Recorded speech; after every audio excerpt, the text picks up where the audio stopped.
place in the Lord. Again, we listen to the words of the prophet Isaiah.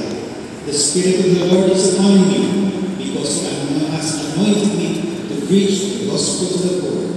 He has sent me to heal the brokenhearted, to proclaim liberty to captives, recovery of sight to the blind, and to set liberty to those who are oppressed, and to proclaim an acceptable year of the Lord. Indeed, cum gaudio predicare. As you are anointed with the holy oil, Pope Francis reminds us, the precious oil which anoints the head of Aaron does more than simply lend fragrance to his person. It overflows down to the edges. The Lord will say this clearly. His anointing is meant for the poor, the prisoners, the sick, for those who are sorrowing and alone. The ointment is intended not just to make us fragrant, much less to be kept in a jar. For them it will become rancid and the heart bitter.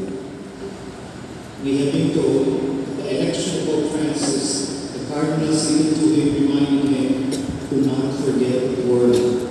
In the same way, we remind you and we remind ourselves to not forget our people, to not forget the world, to not forget those who are entrusted to you.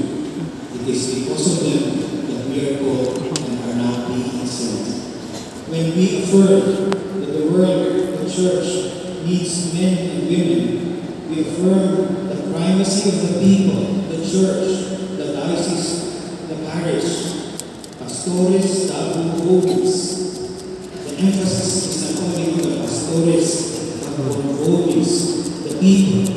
There is no pastor without a flock and a flock. Cum gaudio predicare, we are able to fulfill this only when we strive to keep our closeness with the Lord in the Trinity.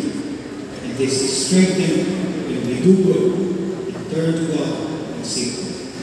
In the cross, there also lies the secret, for what was defeat and failure in the eyes of many has become the moment of salvation and flowing out of grace. Many a times we carry the cross of Jesus in our hearts.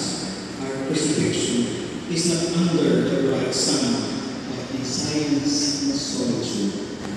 Cum gaudio predicare is not only to be joyful, but to seek ways to alleviate the suffering, the pain, the hurts and the frustrations of our people, to address their hunger, their thirst, their fears. This is not only true for bishops, this is true for each priest, religious, consecrated man and women, for our lay faithful.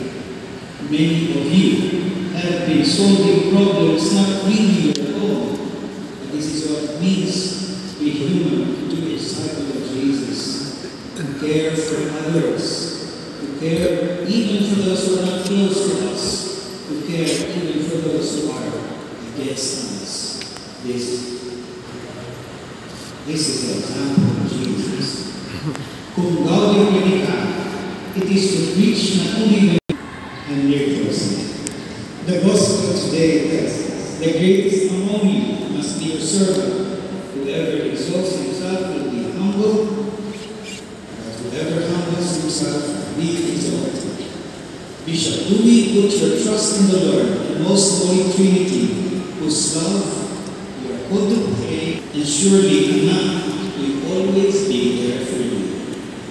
Prayers for you, the clergy, the consecrated men and women, and the lay faithful of the Diocese of Vega.